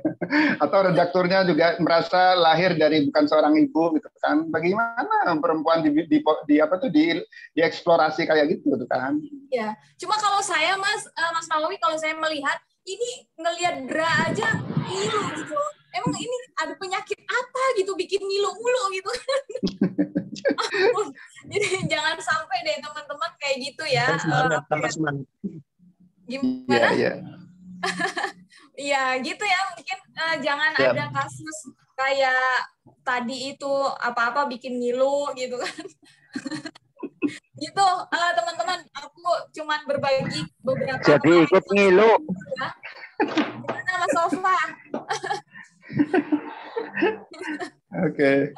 Ada gitu. Lagi yang lain? Ada lagi yang mau share teman-teman? Ini masih ada Mbak Nelly yang mau bertanya, yang raise hand, atau kita masih mau nyambung soal pembahasan bikin ngilu atau janda yang tadi dibahas Mas Nawawi? Boleh, silakan. Karena judul itu penting ya, jangan sampai online juga memuat berita yang ada judulnya bikin ngilu ya. Gitu. Oke, kalau nggak ada kita lanjut ke Mbak Nelly ya. Mbak Nelly Rohmah Nukom. Silakan Mbak Nelly, jika mau bertanya ke Mas Nawawi, untuk di unmute audionya dan videonya kalau bisa. Perkenalkan nama dan dari mana, Mbak Nelly. Ya. Oke, silakan Mbak Nelly. Ya, Assalamualaikum warahmatullahi wabarakatuh. Perkenalkan saya Naili Rohmah. Perkenalkan saya Naili Rohmah dari NU Cilacap Online. Terima kasih atas waktunya Mbak Anti. Mbak. Silakan, Saya Mbak. tanyakan, saya ingin tanyakan Pak Ustadz, ini ternyata setelah saya mengikuti dari awal tadi ya, sebenarnya materi-materi yang sudah disampaikan ini selama ini sudah diterapkan, cuma nggak tahu teorinya. Kalau saya sendiri, apa ya, membandingkan biasanya untuk membuat tulisan yang belum pernah saya tulis itu, saya cari-cari searching tulisan yang relevan dengan tulisan yang akan saya tulis. Nah, di situ saya dapat ide-ide untuk menulis. Kemudian yang ingin saya tanyakan, sebenarnya struktur penulisan berita ini apakah juga berlaku untuk tulisan yang berjenis opini atau wawasan? Karena saya juga terkadang menerima tulisan-tulisan opini dari penulis gitu loh. Nah, iya. Jadi ketika saya mengedit tulisan mereka, ya mau tidak mau biasanya kan untuk tulisan-tulisan opini itu langsung apa ya, nggak ada pembukanya, begitu tahu-tahu langsung ke materi. Nah, padahal kita kan juga membutuhkan apa ya, kalimat pembuka setidaknya kalau berita itu kan harus ada niat. Saya bikin kalimat pembukanya juga terpaksa harus saya bongkar. Nah, iya begitu. Mungkin terima kasih. Oke, baik Mbak Nelly, terima kasih banyak atas pertanyaannya. Kita langsung saja ke Mas Nawawi. Silakan Mas Nawawi. Iya, Mbak Nelly, kayaknya ini redaktur deh. Saya kayak sepertinya saya harus menggarami air laut. Artinya begini, Mbak Nelly, kita ya barangkali yang sudah menjadi redaktur memang berhadapan dengan berbagai macam problem ya, karena memang nggak ada naskah itu bingung ya, ada naskah juga kadang-kadang mikir gitu kan, mau diedit itu amburadul gitu kan. Tapi gini, ada sebuah prinsip yang menurut saya perlu dipegang agak kuat oleh teman-teman redaktur itu, bahwasanya kita atau Anda atau kita lah ya, bisa jadi redaktur itu kan gimana awalnya? Apa langsung bisa enak gitu tulisannya? Enggak juga toh. Saya sering memberikan ilustrasi kepada teman-teman yang sekarang belum bisa nyetir mobil gitu kan, atau belum bisa naik motor gitu kan. Kenapa beda antara laki sama perempuan ketika naik motor? Naik motor itu kalau cewek itu 80 km per jam, kecuali anti itu sudah gemeteran. Tapi kalau yang cowok 100-120 itu biasa itu. Keluarga saya tuh yang di Jombang tuh keluarga pembalap semua. Jadi dari Jombang ke Jogja itu nggak pakai lampu malam hari nggak pakai lampu itu biasa. Naik motor loh ya, bukan naik mobil, naik motor. Ngintip di belakang bis. Jadi masih pakai rem kan Kak Ibnu? Ya jadi begitu. Jadi teman-teman itu menurut saya perjuangan teman-teman redaktur itu di situ. Kalau mau nerima enaknya kayak Mas Ova ya enak aja, nerima tulisan sudah bagus itu kan. Kalau kiriman email dari minta ampun, Kak. Ngeditnya minta ampun. Kalau kiriman dari saya biar saya yang ngedit gitu kan dia.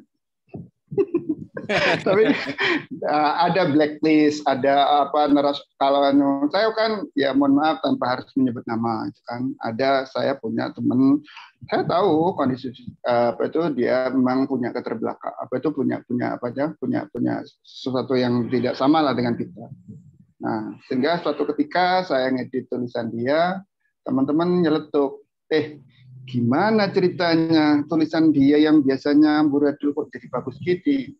Saya bilang, ya pertaruhannya redaktur ya di situ gitu loh. Kalau mau nerima enak ya udah jadi redaktur mana gitu, media mainstream apa macam-macam. Memang dan sambil mengingat-ingat kita dulu seperti apa prosesnya gitu kan. Gak diterima sama redaktur, gak nayang dan macam-macam. Meskipun kita tahu kualitas tulisannya nggak beraturan, anggap lampamanya. Tapi kan itu kita sudah hunting kan, teman-teman kontributor itu kan sudah hunting. Tapi bahwasanya belum sempurna iya gitu kan. Makanya tinggal komitmen dari teman-teman redaktur bagaimana untuk kalau mau searching umpamanya berita di mana Jateng tanpa mengandalkan kontributor bisa kok ngambil dari media-media mainstream. Tapi apakah seperti itu? Terus kemudian mau dikemanakan teman-teman kontributor yang belajar ini mau dikemanakan? Kalau yang redaktur nggak mau dampingin dengan baik. Makanya di kelas feature ini kan ada saya punya 6 ya. Kalau mau nambah monggo. Ada 6 orang yang mau saya mau intensif untuk penulisan feature. Bahkan kalau di Jawa Timur itu di madrasah jurnalistiknya itu pendampingannya berapa? 3 bulan. Kalau di sini kan selesai. Kalau di Jatim itu udah boleh 3 bulan tuh harus selesai. Harus didampingi terus. Apapun mode gaya tulisannya seperti apa. Karena memang begitu. Kita dulu begitu. Kita dulu belum bisa naik sepeda angin ya atau sepeda ontel, ya kita kan diketawain sama teman-teman. Mau naik sepeda gitu aja nggak bisa. Padahal kita dulu juga nyungsep atau nabrak pagar, nabrak apa gitu kan, masuk comberan berkali-kali. Kok setelah kita bisa menertawakan teman-teman yang belum bisa. Itu kan nggak fair tuh, ahistoris kata Mas Ova itu. Itu satu ya. Yang kedua soal teori. Soal teori menulis tuh menurut saya bukan hanya yang sudah ini ya Mbak Nelly ya. Bahkan di level SD saya kalau lihat ya ketika anak saya masih kelas 4, kelas 5 itu sudah ada keterampilan ataupun pemahaman atau pengetahuan soal menulis itu. Bercerita kalimat langsung, tidak langsung, positif, negatif, terus kemudian apa lagi gitu kan. Itu sebenarnya kita sudah sangat familiar dari mulai di level di tingkat sekolah dasar. Cuma kita juga nggak tahu missing listnya itu di mana, mata rantai yang putus itu di mana, sehingga sekelas sarjana sekalipun itu nulis track news saja masih minta ampun itu kan. Tanya sama Mas Ova itu, yang ngirim itu sarjana apa masih mahasiswa itu kan? Iya kan? Kita juga makanya terus kemudian ya mungkin yang pengetahuan yang sudah ada itu tidak sering dipraktekkan. Kalau dulu di kita kelahiran tahun 80, tahun 70 itu kan nulisnya lewat mesin ketik. Memilih diksi, memilih kalimat, membuat itu kan pertaruhan. Karena kalau kita sering-sering salah, itu kan tip-nya kita habis. Nggak tahu. Saya cerita tip-ek ini teman-teman anak-anak milenial paham nggak ya? Repot ini. Saya kemarin cerita soal majalah Aula yang edisi stensil. Saya cerita apa itu Pak stensil? Waduh ampun gitu. Kita sudah banyak ketinggalan informasi macam-macam. Artinya zaman kita sudah sangat berubah. Jadi sehingga kemudian teman-teman akademisi yang kelahiran tahun 70, 60, 70 itu matang sekali gitu loh. Penguasaan nganinya matang. Tapi kalau teman-teman barangkali yang sudah mulai banyak bersentuhan dengan komputer ya tahun 90, 2000 itu kan sudah bersentuhan dengan komputer meskipun masih komputer biasa ya. Tapi kalau hanya komputer itu kan bisa nulis apa saja gitu. Kemudian di copy tinggal dipindah ke atas ke bawah kan. Tapi kalau mesin ketik kan nggak bisa begitu. Nah, makanya daya imajinasi dalam memilih kalimat dan kata dan akhirnya menjadikan kalimat itu menjadi lebih tertata teman-teman yang generasi mesin ketik daripada generasi komputer. Apalagi sekarang ada gadget ya. Gadget sekarang itu kalau mau, saya kan ada formula itu paling tidak tiga formula untuk teman-teman yang tidak lagi butuh laptop untuk nulis berita. Paling tidak itu kan ya hampir ya kontributor di daerah itu sekarang tidak butuh lagi laptop. Beda dengan kita dulu yang seperti saya masih butuh laptop karena nulis di gadget itu belum terbiasa. Tapi sekarang alhamdulillah sudah mulai adaptasi ya dengan begitu-begitu. Editing sudah lewat gadget dan macam-macam lewat gadget. Tapi yang teman-teman yang menggunakan gadget itu sebenarnya artinya tidak ada lagi kendala soal laptop, soal PC dan macam-macam. Makanya akhirnya juga dan kemudahannya kan banyak. Sekarang ada aplikasi dari voice ke text, jadi nggak usah nulis lagi. Teman-teman kan ya mohon maaf ya, peserta ada beberapa yang susah. Pak, ngawalinya nih gimana? Ngawalinya ya sudah kayak orang cerita kan, apalagi feature kan tinggal cerita. Hari ini saya mengikuti acara ini, narasumber yang hadir ini, sama seperti kita saat meyakinkan kepada orang tua saat mau pamit. Ketika masa luring ya, Pak, saya mau izin ke kantor PCNU Cirebon. Ada apa? Mau ikut ini, apa acaranya? Dari mulai jam berapa, sampai jam berapa? Terus yang datang siapa saja? Narasumbernya siapa? Nah, gitu kan. Ketika sudah proposal kita meyakinkan, kita kan dikasih izin. Nah, ketika pulang kan kita tidak nyelonong pulang. Pak, Assalamualaikum, sudah salim, terus kemudian tanya, tadi acaranya gimana? Ya, kan diinterogasi dan sama orang tua kita. Nah, kita kan berusaha meyakinkan pada orang tua kita itu dengan bahasa yang bisa betul-betul bisa diterima mereka. Nah, sama juga dengan ketika nulis juga begitu. Makanya teman-teman yang pemula itu saya kalau memang ada masalah dengan menulis lewat gadget, ya lewat ini aja, dari voice ke text saja. Itu lebih mudah. Habis itu baru kemudian diedit. Terus kemudian yang pertanyaan kedua yang soal opini ya kalimat pembuka editor ya begitulah Mbak Nelly. Jadi editor itu kan memang susahnya di situ karena kita dianggap karena memang kita lebih senior ya, punya pengalaman. Jadi kan di Cilacap mesti lebih punya pengalaman lebih daripada teman-teman kader yang lain. Makanya ketika beda ya antara nulis ngedit strike news atau berita dengan dengan opini kan beda. Kalau di strike news itu kan piramidanya terbalik. Kalau yang opini kan piramida tegak. Jadi nulis yang umum dulu, taruhlah bawahnya sekarang ya memang harus ada pengantarnya gitu. Kalau tiba-tiba langsung to the point ya apa itu kan memang harus diantarkan karena memang gaya opini begitu. Jadi menjelaskan yang umum-umum dulu, taruhlah bawahnya mau bicara soal COVID, ya tinggal disebut di dunia kayak apa, terus kemudian di Indonesia seperti apa, terus kemudian di Cilacap seperti apa, terus kemudian upaya-upaya yang sudah dilakukan oleh pemerintah seperti apa, NU seperti apa, kan gitu-gitu itu. Jadi dari yang umum dulu baru ke yang beda dengan berita. Kalau yang berita itu kan yang 5W1H-nya selesai juga, diselesaikan di paragraf pertama, kedua, ketiga. Sisanya itu sudah lengkap. Jadi memang harus ekstra sabar Mbak Nelly kalau jadi redaktur. Tidak sambil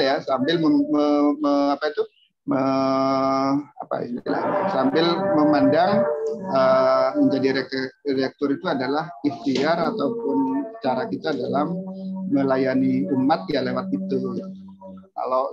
Kalau nggak kita edit ya kan ya websitenya Cilacap kan jadi jadi pembicaraan orang ini apa gitu kan, gimana ini ejaannya nggak benar itu kan, nama desa kok huruf kecil, terus kemudian nama orang kok huruf kecil gitu, kemudian huruf pertama kok huruf besar harusnya besar kok ini kecil gitu itu.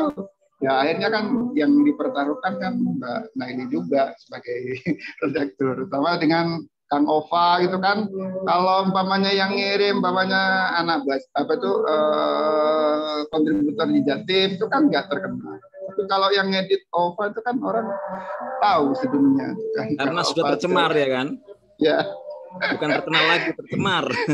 Ya. Itu berarti Mbak Nelly. Jawaban saya terkait teori nulis, terus kemudian opini, bedanya dengan berita dan seterusnya. Terima kasih Mas Nawawi, terima kasih banyak. Mbak Nelly sudah jelas ya? Sudah ya. Alhamdulillah hari ini tuh pertanyaannya bagus-bagus semua dan mewakili teman-teman semuanya, 3 penanya, tapi insya Allah mewakili ke 63 peserta yang ada di kelas ini. Alhamdulillah 63, jangan lupa isi absen ya teman-teman ya.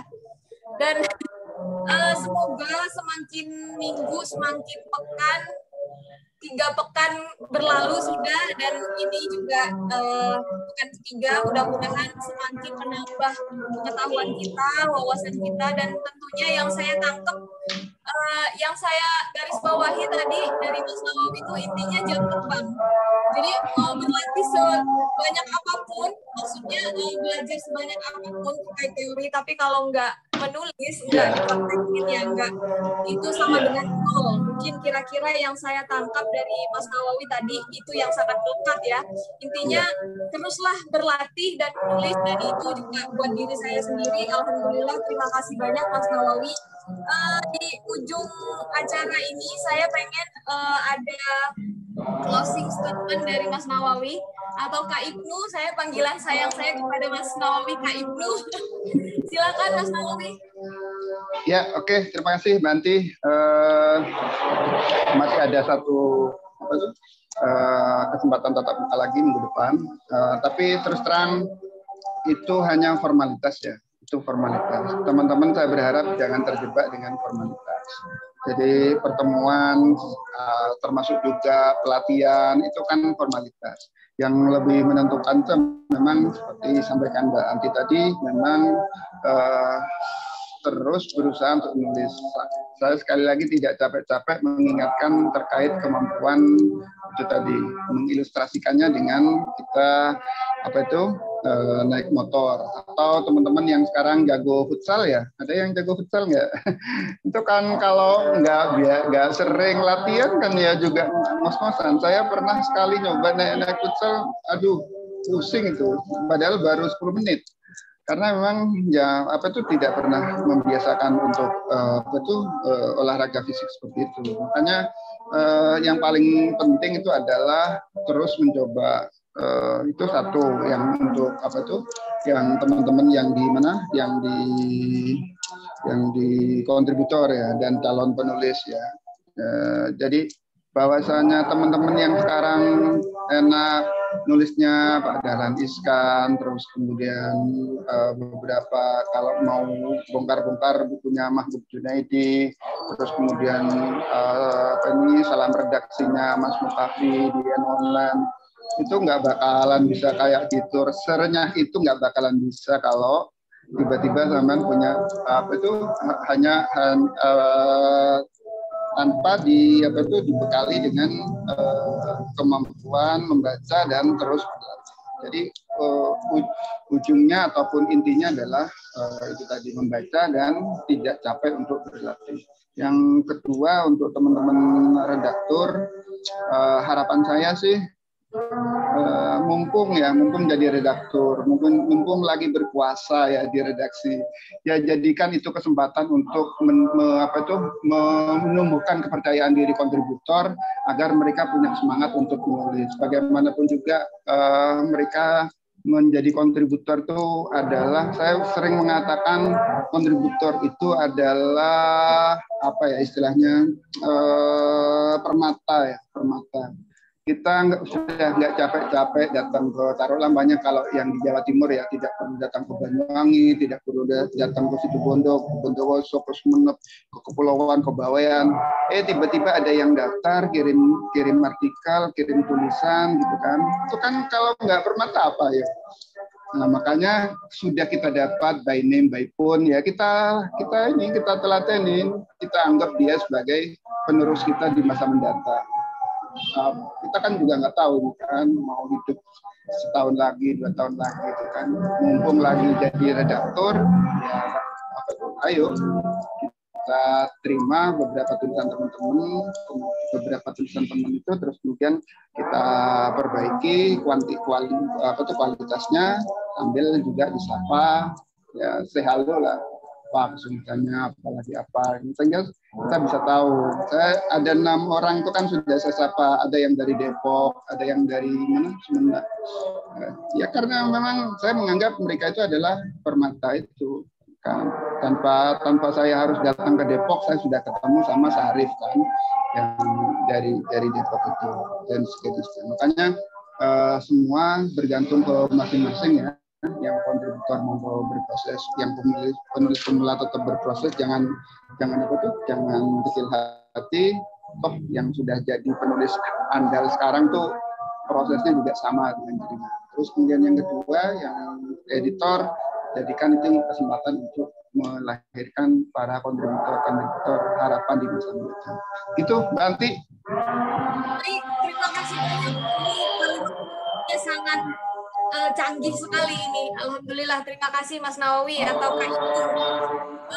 Teman-teman, ini kita akan mengakhiri acara sesi ketiga pada minggu pagi menjelang siang hari ini, dan semoga ini kepala sekolah kita bisa bergabung untuk memberikan arahan sebentar. Kak Candy, bisa bergabung sebentar Kak Ken? Terkait tugas lagi ya teman-teman ya. Halo Kak Candy. Kak Candy kayaknya rumahnya lagi ini deh, nggak bisa lagi. Rumah baru Kak, itu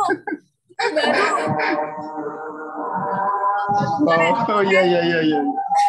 Sepertinya nanti akan dilanjut via grup ya oleh kepala sekolah kita, Mbak Candy. Itu saja teman-teman dari saya. Mohon maaf atas kesalahan dan salah-salah ucap atau ada bercanda yang kurang berkenan atau mungkin saya kurang semangat atau gimana dan lain sebagainya. Tapi tetap minggu depan akan bertemu sama saya dan Kak Ibnu lagi. Mudah-mudahan teman-teman nggak bosan. Amin, itu amin. saja. Jaga kesehatan teman-teman semuanya, jaga kesehatan, jaga imun, jaga iman, jaga prokes, dan tetap menulis, tetap berlatih. Itu saja dari saya. Allahumma muwaffiq ila aqwamit thoriq. Wassalamualaikum warahmatullahi wabarakatuh. Waalaikumsalam. Nanti udah dipoto foto dulu. Oke, Kak Candy mau ada arahan sebentar? Oh, nggak ada arahan lah. Saya percaya teman-teman mengikuti dengan baik, mengerjakan tugas dengan baik. Kak Ibnu juga mengerahkan segala waktu, tenaga, dan apa yang beliau tahu, dan dikorek-korek terus tuh teman-teman dengan pertanyaan-pertanyaan. Bagus tuh tadi pertanyaannya banyak ya, jadi kita korek-korek terus pengetahuan beliau supaya tersalurkan ilmunya ke kita semua, betul nggak? Nah, itu soal tugasnya harus dikerjakan dengan baik, dengan maksimal gitu ya. Kemarin banyak juga, ada beberapa yang kirim tugas ternyata seperti tugas pertama, nggak ada perubahannya gitu. Terus gimana bisa menulis feature yang pembacanya banyak, itu akan berbeda perasaannya dengan sekedar nulis hard news gitu. Karena alhamdulillah ya tulisanku udah bisa seperti itu misalnya gitu, terus pembacanya banyak. Ya. Mana guys? Wah, keren banget ini. Dia udah pakai kacamata. Oh, kacamata. Yeah. Ini sakit mata soalnya lagi apa? Waduh. Ya. Nah, terus kemarin kebanyakan duduk di depan laptop. Nah, kebanyakan duduk di hatimu ya. Mbak Mukzalimah belum buka. Oh ya, oke. Mbak Mukzalimah sudah 1, 2, 3. Oke. Mas Ova juga di itu dong. Nyalakan. Aku udah dari tadi.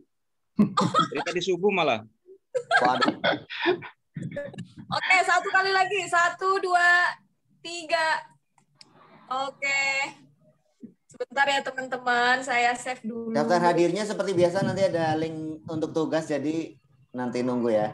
Nah, kemarin Kak Ibnu juga sudah menelpon beberapa temen tuh, dan di situ bisa belajar dari telepon secara japri juga.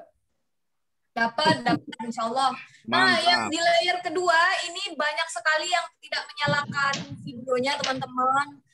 Saya absen ya, Mas Junaidi, Mbak Mukzalimah, Mas Hifayatul Ahyar, Mbak Nasuha, Mas Syarif Abdurrahman, Mbak Syifa, Mbak Asrita Zahro, Mbak Risalatul Muawana, Mbak Erni, Mbak Afina, Mas Ahyar, Mas Ahmad Segaf, Mas Ridwan. Jangan-jangan pada tidur kali. Mbak Ika Fitria, Mas Prayogi, Enggak. Mas Ahmad Syaiful. Ya seadanya aja lah, mungkin nggak sempet. Malu mungkin. Ada kamera yang bermasalah nih dari Mas Junaidi. Mbak Ani, Mas Saiful. 1, 2, 3. Ih, banyak banget yang nggak nyalain video. Oke, yang ketiga, 2 doang guys. Udah 50 orang. Oke. Udah ya. 1, 2-nya udah selesai teman-teman. Terima kasih banyak. Terima kasih. Sama-sama, terima kasih. Yuk.